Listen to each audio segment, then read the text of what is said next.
నమస్తే, welcome to legend TV. This is Banu. ప్రస్తుతం మనతో పాటు గజ్జల కాంతంగా ఉన్నారు కాంగ్రెస్ పార్టీ సీనియర్ నాయకులు. సార్ మనం చెప్పండి, ఏదైతే బీఆర్ఎస్ పార్టీ 27న పెద్ద భారీ బహిరంగ సభ అయిపోతా ఉంది, 25 సంవత్సరాలు గడిచిపోయిన సందర్భం, దీనికి సంబంధించి ఏం చెప్తారు?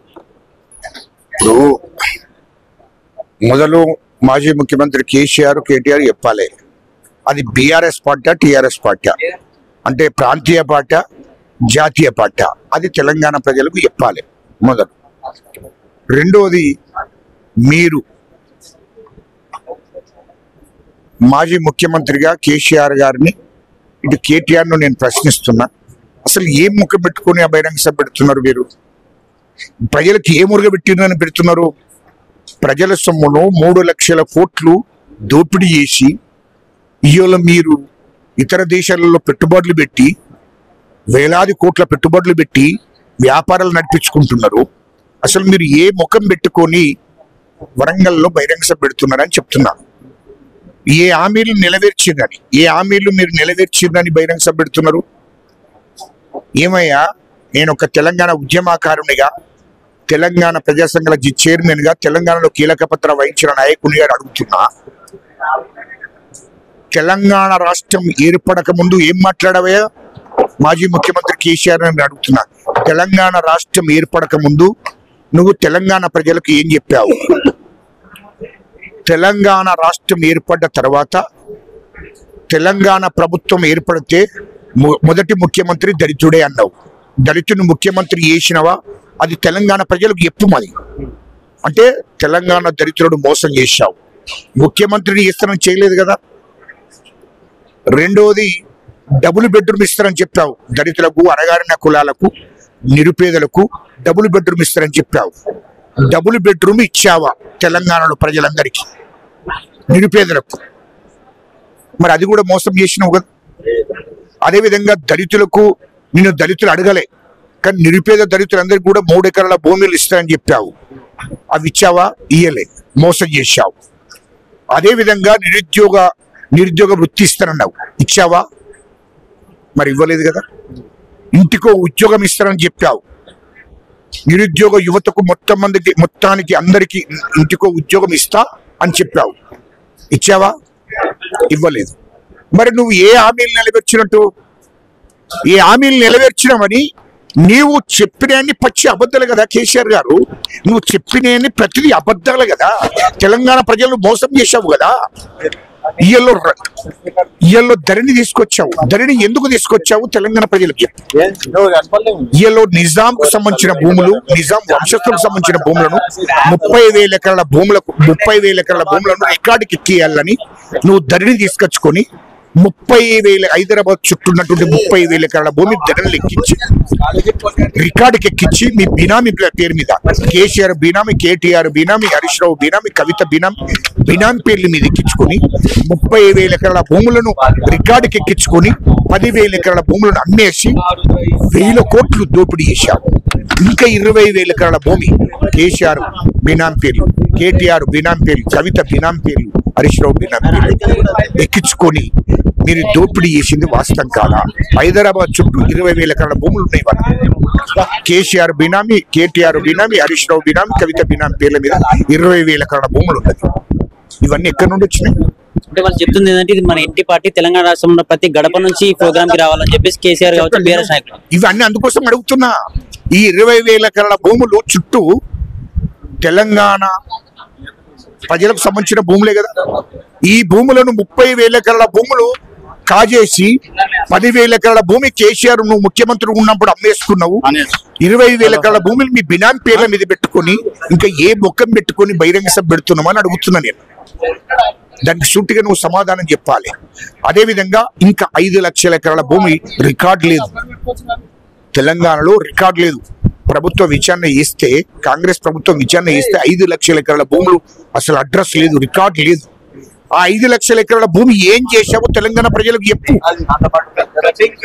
ఇవన్నీ చెప్పాలి కదా. అదేవిధంగా కాళేశ్వరం ప్రాజెక్టు కట్టావు. మాజీ ముఖ్యమంత్రి కేసీఆర్ గారు నేను అడుగుతున్నా, కాళేశ్వరం ప్రాజెక్టు కడితే దాని అంచనాలు 70,000 కోట్లు, కానీ నువ్వు 1,50,000 కోట్లకు పెంచావు.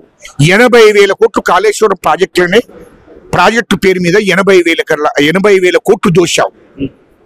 వాస్తవానికి 70,000 కోట్లు దాని అంచనా, దాన్ని కట్టడం కోసం. కానీ దాన్ని 1,50,000 కోట్లు వేసి నువ్వు 80,000 కోట్లు దోశావు. ఇది వాస్తవం కాదా? మల్లన్న సాగర్లో 1,000 కోట్లు దోశాడు.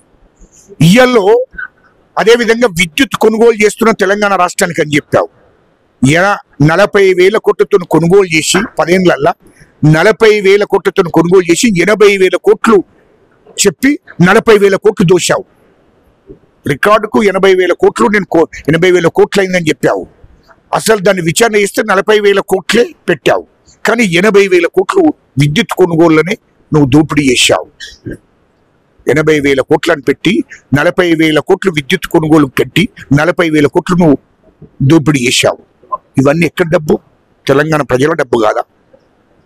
ఈయల్లో ప్రాజెక్టుల పేరు మీద, ఈయల్లో స్కీములు పెట్టి స్కాములు చేసుకుంటూ, ఈయల్లో ప్రాజెక్టుల పేరు మీద ఇసుక దందాలు తెలంగాణ రాష్ట్ర వ్యాప్తంగా వేల కోట్లు ఇసుక దందాలు నడిచాయి. ఆ ఇసుక దందాలలో మొత్తం అదంతా కమిషన్లంతా కేటీఆర్కు. బినాం పేర్ల మీద ఇసుక దందాలు చేసి 1,000 కోట్లు సంపాదించాడు కేటీఆర్. ఈయల్లో మీరు ఒక్క దాంట్లో సచివాలయం కట్టావు, దాంట్లో 100 కోట్లు దోశారు. ఈయల్లో మీరు ఎక్కడన్నా రూపాయి తీసుకోకుండా ఉన్నారా? మొత్తం తెలంగాణ రాష్ట్రంలో కలెక్టరేట్లు కట్టారు, దాంట్లో దోపిడీ జరిగేది. సచివాలయం కట్టావు, దాంట్లో దోపిడీ చేశావు. మొత్తం తెలంగాణ ప్రజల రక్తాన్ని పీడించి తిన్నారు మీరు. ఇంకా ఏ ముఖం పెట్టుకుని ఆ బహిరంగ సభ పెడుతున్నావు అని అంటున్నా నేను. ఏ ముఖం పెట్టుకుని కాంగ్రెస్ ప్రభుత్వాన్ని విమర్శిస్తున్నారు? ఏ ముఖం పెట్టుకుని నీతి నిజేతగా పరిపాలిస్తున్నటువంటి మా ముఖ్యమంత్రి రేవంత్ రెడ్డి గారిని మాట్లాడుతున్నారు? ఇలా వాడు మాట్లాడుతాడు, రేవంత్ రెడ్డి కాంగ్రెస్ ప్రభుత్వాన్ని పడగొడతాం, ముఖ్యమంత్రి రేవంత్ రెడ్డి గారి ప్రభుత్వం అరే నువ్వు పడగొట్టరా దమ్ముంటాడు. కేటీఆర్ నిన్ను అడుగుతున్నా, అరే నీకు దమ్ముంటే నీ ఒక అయ్యకు అబ్బకు పుడితే నువ్వు ఒకసారి పడగొట్టరా భయ్. నువ్వు నిజంగానే ఒకవేళ ఒక అబ్బకు ఒక అయ్యకు పుడితే, ఒక అమ్మకు పుడితే నువ్వు పడగొట్టరా భయ్, నీకు దమ్ముంటే కాంగ్రెస్ ప్రభుత్వాన్ని. నువ్వు ఎంటిక కూడా వీకలేవు, చెప్తున్నా కదా, ఎంటిక కూడా వీకలేవు. నీ మీద విచారణ జరుగుతుంది. ఎందుకు తొందరపడుతున్నావు రా కేటీఆర్? నీ మీద విచారణ జరుగుతుంది. నువ్వు ఎంత దోపిడీ చేశారు కేటీఆర్. నీకు దుబాయ్లో పెట్టుబడులు పెట్టావు, ఎక్కడి నుంచి వచ్చాయి?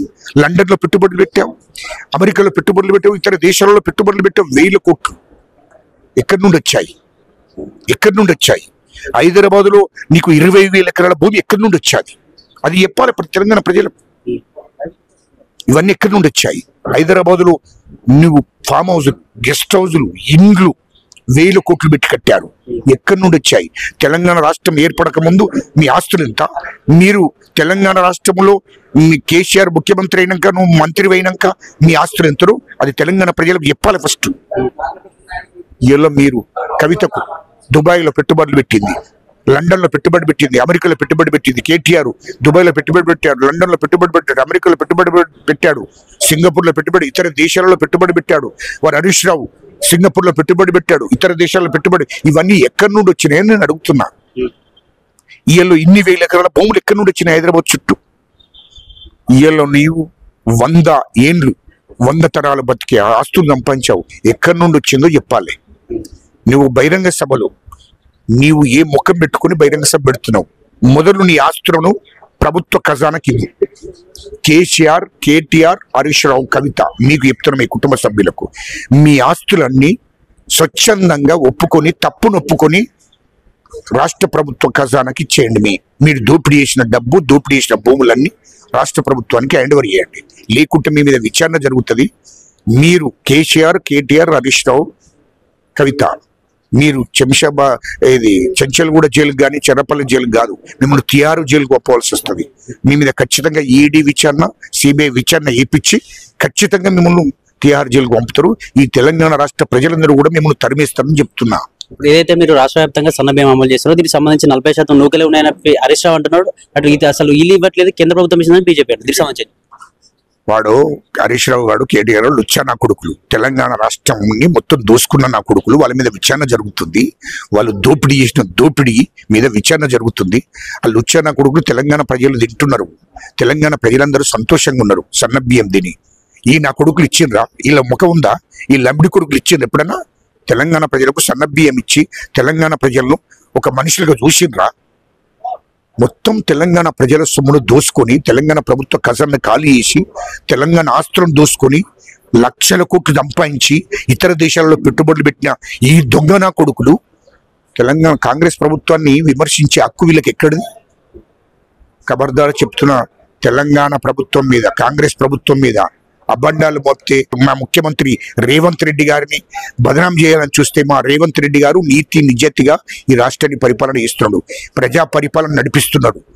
మీరు ఈ రాష్ట్రాన్ని 10 ఏళ్ళు దోపిడీ చేశారు కాబట్టి నిధులు లేక నిధులు సమకూర్చుతున్నాడు మా ముఖ్యమంత్రి రేవంత్ రెడ్డి గారు. సమకూర్చి ప్రభుత్వాన్ని నడుపుతున్నాడు. తెలంగాణ ప్రజలకు ఇచ్చిన హామీలను నెరవేర్చాలని ఆకాంక్షతో ఉన్నాడు. కాబట్టి తెలంగాణ ప్రజలందరికీ కూడా ఈ విషయం అంతా తెలుసు. ఈడు లుచ్చానా కొడుకులు చెప్తే వినడానికి వాళ్ళు సిద్ధంగా లేరు. కేటీఆర్ అంటుంది తొందర ఎందుకు పడుతున్నారు, విచారణ జరుగుతుంది, జైలుకు పంపుతారు కదా, ఖచ్చితంగా అది జరుగుతుంది ఖచ్చితంగా.